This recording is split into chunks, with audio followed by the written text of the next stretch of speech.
Le conflit libyen a maintenant pris une tournure juridique après la décision du procureur de la Cour pénale internationale de demander des mandats d'arrêt pour crimes contre l'humanité contre Mouammar Kadhafi, son fils Saïf el-Islam, ainsi qu'Abdallah el-Senussi, le chef des renseignements libyens.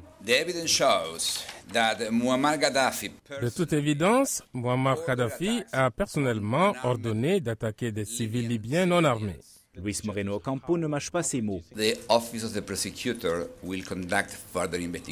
Le bureau du procureur continuera d'enquêter sur les allégations, premièrement de viol, deuxièmement de meurtre d'Africains subsahariens considérés comme mercenaires et troisièmement de crimes de guerre.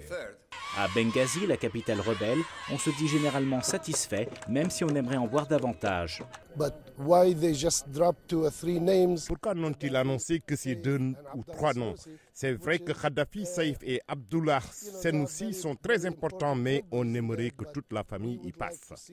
C'est maintenant au juge de la Cour pénale internationale de décider si oui ou non ils donneront une réponse positive à la demande de Luis Moreno Ocampo. Mais d'ores et déjà, on peut se demander si un mandat d'arrêt contre Kadhafi ne ferait que donner des arguments de plus à ceux qui accusent la Cour de ne viser que des leaders africains, tels le Soudanais Omar el-Béchir, sous le coup d'un mandat d'arrêt international depuis 2009. La Cour pénale a 6 situations devant elle et elles sont toutes en Afrique.